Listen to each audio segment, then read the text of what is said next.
Hi friends, welcome back to Mahabharata series episode number 227. ఇప్పటి వరకు జరిగిన కథ ఏంటంటే, భీముడు మరియు సుయోధనుడు గదాయుద్ధం చేస్తున్నారని వార్త విన్న బలరాముడు అక్కడికి చేరుకున్నాడు. బలరాముడిని కుశల ప్రశ్నలు అడిగి ఆయన తగు రీతిలో సత్కరించారు. మరి కాసేపట్లో గదాయుద్ధం మొదలవబోతుంది.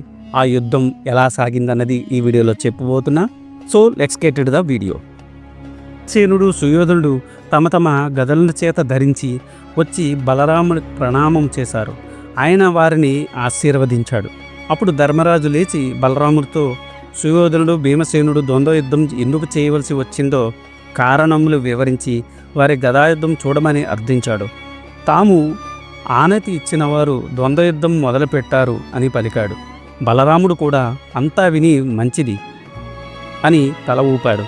గదాయుద్ధమునకు అనుజ్ఞ ఇచ్చాడు అని సంజయుడు ధృతరాష్ట్రుడికి వివరించాడు. వైశంపాయనుడు జన్మేజయుడికి చెప్పాడు. ఆ మాటలు వినిన జన్మేజయుడు, మునివర్య, ఉభయపక్షంలో యుద్ధమునకు సన్నద్ధమైన సమయంలో బలరాముడు వచ్చి కృష్ణుడు పాండవ పక్షాతి అని అందరూ వింటూ ఉండగా పలికి, ఈ కారణమైన అనవసరమైన యుద్ధమునకు నేను చూడలేను, నేను సరస్వతి నదీ తీరానికి వెళ్ళిపోతాను, ఆ మాటలు మీకు చెప్పుపోదామని వచ్చాను అని తన మనసులో మాట చెప్పాడని. అప్పుడు కృష్ణుడు ధర్మరాజు ఆయన సాధారణంగా తీర్థయాత్రలకు పంపారు అని చెప్పారు కదా. మరలా బలరాముడు సుయోధన భీమాద్దుల గదాయుద్ధం చూచుటకు అక్కడికి ఎలా రాగలిగాడు? ఈ మధ్య ఏం జరిగింది వివరించండి అని అడిగాడు. అప్పుడు వైశంపాయనుడు జన్మేజయునకు ఈ విధంగా వివరించాడు. జన్మేజయ మహారాజా, బలరాముడు కృష్ణుడికి ధర్మరాజుకి చెప్పి బ్రాహ్మణులు వెంటరాగా యజ్ఞకార్యములకు కావలసిన సాంబరములు తీసుకొని సరస్వతి నది సాగరంలో సంగమించి చోటుకు చేరుకున్నాడు. అక్కడ ప్రదేశమును ప్రభాస తీర్థము అంటారు. బలరాముడు ఆ తీర్థమును సేవించాడు. తర్వాత అక్కడికి సమీపంలో ఉన్న తీర్థములను కూడా సేవించాడు. గోవులను ధనమును బ్రాహ్మణులకు దానమిచ్చాడు అని వైశంపాయనుడు చెప్పగా జన్మేజయుడు ప్రభాస తీర్థం మహత్యం గురించి చెప్పమని అడిగాడు. వైశంపాయనుడు ఈ విధంగా చెప్పసాగాడు. జన్మేజయ మహారాజా, ఈ క్షేత్రమున చంద్రుడు స్నానమాచరించి తన క్షయరోగమును పోగొట్టుకున్నాడు అని ప్రతీతి. ఆ కథను వివరించదము. దక్ష ప్రజాపతికి 27 మంది కుమార్తెలు ఉన్నారు. ఆ 27 మందిని చంద్రుడు వివాహం చేసుకున్నాడు. వారిలో రోహిణి అత్యంత రూపవతి. అందుకని చంద్రుడు ఆమె మీద ఎక్కువ ప్రేమ మక్కువ చూపించేవాడు. అది మిగిలిన భార్యకు కంటగింపుగా ఉండేది. వారందరూ తమ తండ్రి అయిన దక్షుని వద్దకు వెళ్ళి చంద్రుడు తమకు చేస్తున్న అన్యాయం గురించి చెప్పారు.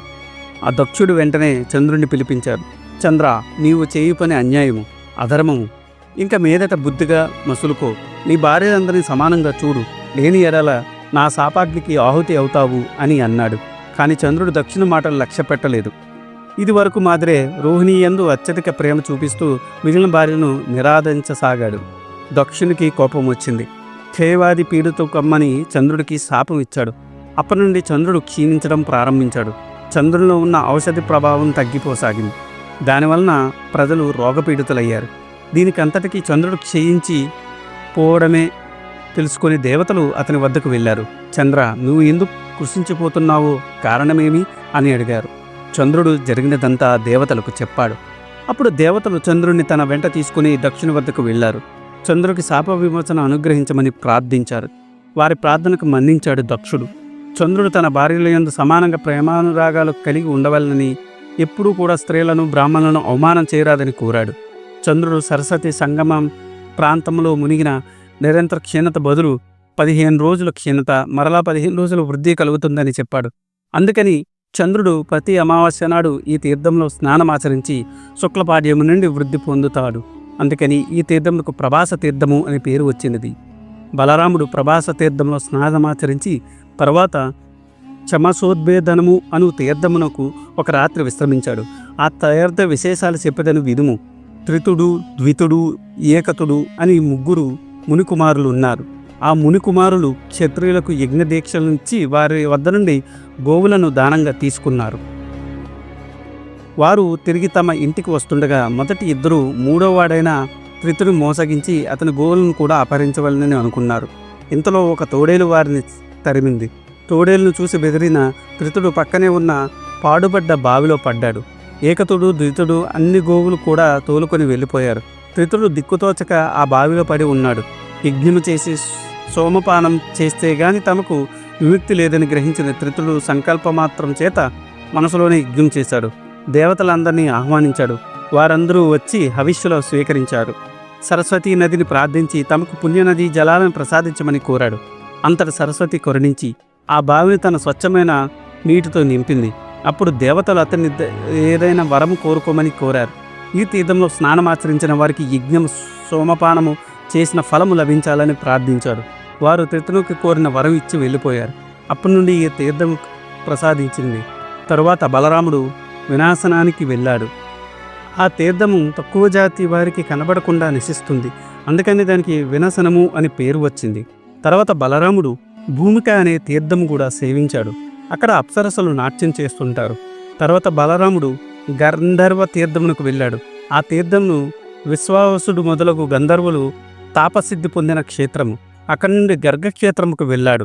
అక్కడ గర్గుడు చాలా కాలం నివసించాడు. అక్కడ నుండి బలరాముడు శంఖతీర్థమునకు నైమిషవర్గమునకు నాగధ్వనమునకు వెళ్ళాడు. నాగధ్వనము వాసుకి నివాస స్థానము. పూర్వము దేవతలు అక్కడికి వచ్చి వాసుకిని అభిషేకించారు. అక్కడ నుండి బలరాముడు నైమిషారణ్యముకు వెళ్ళాడు. అక్కడికి సరస్వతి నది చాలా దూరంలో ఉంది. అప్పుడు నైమిషారణ్యం వాసులైన మునులు ఒక క్రతువు చేశారు. వారి కోసము సరస్వతీ నది తన గతి మార్చుకుని వారు క్రతువు చేయుచున్న నైమిషారణ్యం పక్క నుండి ప్రవశింపసాగింది. అక్కడ నుండి బలరాముడు సప్త సారత్వమునకు వెళ్ళాడు. అక్కడ మంకునుడు అనే మహాముని నివసిస్తున్నాడు. పూర్వము అక్కడ బ్రహ్మ చేసిన యాగమునకు, నైమిషారణ్యములోని మునులు చేసిన యాగమునకు, గయుడు చేసిన యాగమునకు, ఉదాలకుడు చేసిన యాగమునకు, వశిష్ఠుడు చేసిన యాగమునకు, గురువు చేసిన యాగమునకు సరస్వతీ నది స్త్రీ వేషములో వెళ్ళి అత్యంత గౌరవ మర్యాదలు పొందినది. అందువలన ఆ క్షేత్రము సప్త సారత్వము అని పిలువబడుతున్నది. ఒకరోజు మంకణ మహర్షి సరస్వతీ నది స్నానం చేస్తున్నాడు. కొంచెం దూరంలో ఒక స్త్రీ వివస్త్రై స్నానం చేస్తూ ఉంది. అది చూసిన మంకునుడికి రేతపతనం అయ్యింది. మంకునుడు ఆ రేతస్సును ఒక కుండలో భద్రపరిచాడు. ఆ రేతస్సు 7 భాగములై 7 మహారుషులు ఉద్భవించారు. వారే మరుద్గణములు జనమునకు కారణమయ్యారు. తరువాత ఒకరోజు ఆ తాపసి చేత వేలికి దర్భ గుచ్చుకుంది. ఆ గాయం నుండి రక్తం బదులు ఆకుపసరు కారింది. అది చూసిన ఆ ముని తన తపస్సు ఫలించిందని ఆనందంతో నృత్యం చేశాడు. ఈ నృత్యముకు లోకంలన్నీ క్షోభించాయి. అప్పుడు దేవతలందరూ పరమేశ్వరుడి వద్దకు వెళ్ళారు. జరిగినదంతా చెప్పారు. అప్పుడు ఈశ్వరుడు మంకణముని వద్దకు పోయి, నీవు చేసిన తపస్సుకు ఫలితం ఇదేనా? ఇంకా నాట్యం ఆపు అని తన వేలిని మరో వేలికి గీరాడు. అప్పుడు భస్మం రాలింది.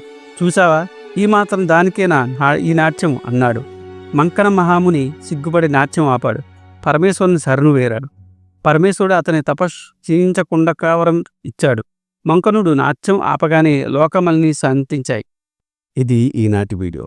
ఆ తర్వాత ఏం జరిగిందో తెలుసుకోవాలనుకుంటే మీరు నా నెక్స్ట్ వీడియో కోసం వెయిట్ చేయాల్సిందే. దానికన్నా ముందు నాదొక చిన్న రిక్వెస్ట్. నేను చేసే ఈ మహాభారత సిరీస్ వ్యాస భారతం నుండి కవిత్రయం అంటే నన్నయ్య గారు, తిక్కన గారు, ఎర్రాప్రగడ గారు తెలుగులోకి అనువదించారు. అదే ఈ మహాభారతాన్ని నేను మీకు యథాతథంగా అందించాలనే సదుద్దేశంతో ఈ వీడియోలు చేస్తున్నాను. ఏ జనరేటెడ్ ఇమేజెస్తో వీడియోస్ చేయడం కొంచెం కష్టతరమైన విషయం అయినప్పటికీ మన సనాతన ధర్మంలో ఉన్న మంచిని చెప్పాలనే ఉద్దేశంతో పూర్తి కథని ఈ వీడియోల రూపంలో అందించడం జరుగుతుంది. అందుకని మీలాంటి వారి సపోర్ట్ నాకెంతో ముఖ్యం. మీరు నన్ను సపోర్ట్ చేయాలనుకుంటే జస్ట్ మీ అభిప్రాయాన్ని కమెంట్ల రూపంలో తెలియచేస్తూ, లైక్ చేస్తూ, 10 మందికి షేర్ చేస్తూ మన ధర్మాన్ని 10 మందికి అందేలా చేయాలని కోరుకుంటున్నాను. ఈ వీడియో కనుక మీకు నచ్చితే do like, share and subscribe. Thanks for watching. జై సనాతన ధర్మం.